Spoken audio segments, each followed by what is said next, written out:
warahmatullahi wabarakatuh. Alhamdulillahilladzi arsala rasulahu bil huda wa dinil haq liyuzhirahu 'alad dini kulli walau karihal musyrikun walau karihal munafiqun. Asyhadu an la ilaha illallah wa asyhadu anna Muhammadar Rasulullah la nabiyya ba'da amma ba'd. Pertama dan terutama sekali, marilah kita ucapkan puji syukur kita kehadirat Allah Subhanahu wa Ta'ala yang telah melimpahkan rahmat dan karunia-Nya kepada kita semua.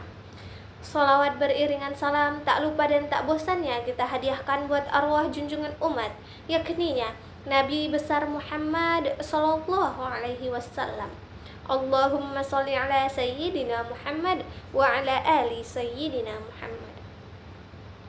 Baiklah, di sini saya akan menjelaskan tentang tafsir Quran surah An-Nur ayat 30 sampai 31. Quran surah An-Nur ayat 30 sampai 31 yang berbunyi, A'udzu billahi minasyaitonir rajim. Bismillahirrahmanirrahim. Qul lil mu'minina yaghuddu min absarihim wa yahfazu furujahum dzalika azka lahum innallaha khabirum bima yasna'un. Wa qul lil mu'minati yakhdudna min absarihinna wa yahfazna furujahunna wa la yubdina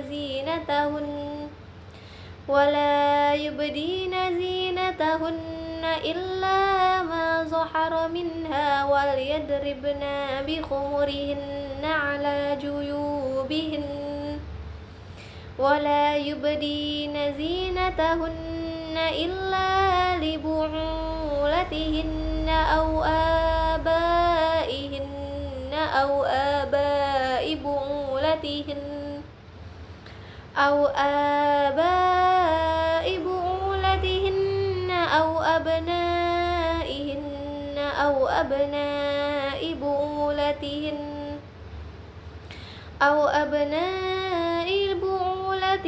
أو إخوانهن أو بني إخوانهن أو بني أخواتهن أو نسائهن أو ما ملكت أيمانهن أو التابعين غير أولي الإربة من الرجال أو الطفل الذين لم يظهروا على عورات النساء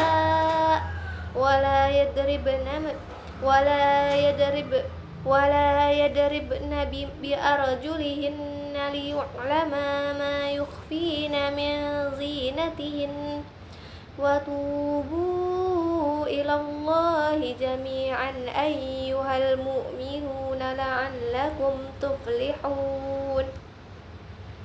Terjemahan Quran surah An-Nur ayat 30 sampai 31. Ayat 30. Katakanlah kepada laki-laki yang beriman agar mereka menjaga pandangannya dan memelihara kemaluannya. Yang demikian itu lebih suci bagi mereka. Sungguh Allah Maha mengetahui apa yang mereka perbuat. Ayat 31. Dan katakanlah kepada para perempuan yang beriman agar mereka menjaga pandangannya dan memelihara kemaluannya, dan janganlah menampakkan perhiasannya atau auratnya kecuali yang biasa terlihat, dan hendaklah mereka menutupkan kain kerudung ke dadanya, dan janganlah menampakkan perhiasan atau auratnya kecuali kepada suami mereka, ayah mereka atau ayah suami mereka, atau putra-putra mereka atau putra-putra suami mereka, atau saudara-saudara laki-laki mereka, atau putra-putra saudara laki-laki mereka, atau putra-putra saudara perempuan mereka, atau para perempuan sesama Islam mereka, atau hamba sahaya yang mereka miliki, atau para pelayan laki-laki tua yang tidak mempunyai keinginan terhadap perempuan, atau anak-anak yang belum mengerti tentang aurat perempuan, dan janganlah mereka mengentakkan kakinya agar diketahui perhiasan yang mereka sembunyikan. dan bertobatlah kamu semua kepada Allah, wahai orang-orang yang beriman, agar kamu beruntung. Selanjutnya yaitu Asbabun Nuzul Quran Surah An-Nur ayat 30-31. Quran Surah An-Nur ayat 30-31 ini turun sebagai petunjuk Allah Subhanahu wa Ta'ala tentang pentingnya menjaga pandangan, memelihara kehormatan diri, dan menutup aurat. Ayat ini berkaitan dengan adab pergaulan antara laki-laki dan perempuan agar terhindar dari perbuatan yang dapat menimbulkan fitnah dan kerusakan moral. Pada masa itu, masih banyak kebiasaan masyarakat yang belum menjaga batas pergaulan secara baik. Laki-laki sering memandang perempuan dengan pandangan yang tidak seharusnya. Begitu juga perempuan belum sepenuhnya menjaga aurat sesuai dengan ajaran Islam. Diriwayatkan bahwa seseorang sahabat melihat seorang wanita lalu terus memandanginya hingga ia menabrak tembok karena tidak memperhatikan jalan. Peristiwa ini menjadi salah satu sebab turunnya ayat tentang perintah menundukkan pandangan. Kemudian Allah menurunkan ayat 30 sebagai perintah kepada laki-laki mukmin agar menjaga pandangan dan kehormatan diri. Lalu ayat 31 sebagai perintah kepada perempuan mukminah agar menjaga pandangan, menutup aurat, dan menjaga kesucian diri. Ayat ini menunjukkan bahwa Islam sangat memperhatikan kebersihan hati, akhlak, dan kehormatan manusia. Selanjutnya yaitu tafsir ayat. Tafsir ayat Quran Surah An-Nur ayat 30-31. Tafsir ayat 30 yaitu Allah memerintahkan laki-laki yang beriman agar menahan pandangan mereka dari hal-hal yang diharamkan serta menjaga kemaluan mereka dari perbuatan maksiat. Menundukkan pandangan bukan berarti tidak boleh melihat sama sekali, tetapi menghindari pandangan yang dapat menimbulkan syahwat atau membawa kepada dosa. Pandangan merupakan pintu awal munculnya keinginan yang salah. Menjaga kemaluan berarti menjaga diri dari perbuatan zina, pergaulan bebas, dan segala bentuk pelanggaran moral. Hal ini lebih suci bagi jiwa dan lebih menjaga kehormatan seseorang. Ayat ini menegaskan bahwa pengendalian diri dimulai dari mata karena apa yang dilihat dapat mempengaruhi hati dan perilaku. Selanjutnya itu tafsir ayat 31. Allah juga memerintahkan perempuan yang beriman agar menahan pandangan, menjaga kemaluan, dan tidak menampakkan perhiasannya kecuali yang biasa dia tampak.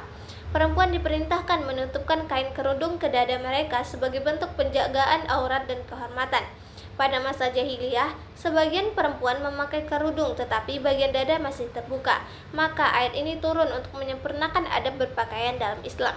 Selain itu, perempuan juga diperintahkan untuk menjaga sikap, perilaku, dan cara bergaul agar tetap terhormat. Menutup aurat bukan hanya soal pakaian, tetapi juga bentuk ketaatan kepada Allah dan perlindungan terhadap martabat diri. Ayat ini menunjukkan bahwa laki-laki dan perempuan sama-sama memiliki tanggung jawab dan menjaga kesucian dan akhlak. Selanjutnya yaitu poin-poin pendidikan dalam Quran Surah An-Nur ayat 30-31. Yang pertama yaitu pendidikan menjaga pandangan. Islam mengajarkan agar mata dijaga dari melihat hal-hal yang dilarang. Pandangan yang tidak dijaga dapat menjadi awal munculnya dosa dan kerusakan hati. Yang kedua yaitu pendidikan menjaga kehormatan diri. Setiap muslim diperintahkan menjaga kehormatan dirinya dari perbuatan yang merusak akhlak seperti zina dan pergaulan bebas. Yang ketiga yaitu pendidikan menutup aurat. Menutup aurat adalah bentuk ketaatan kepada Allah serta perlindungan terhadap martabat manusia.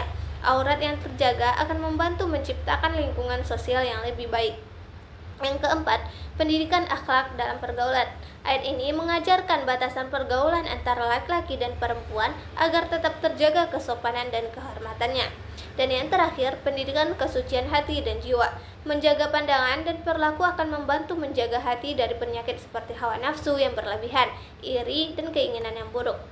Mungkin hanya sekian. Wabillahi taufiq wal hidayah. Wassalamualaikum warahmatullahi wabarakatuh.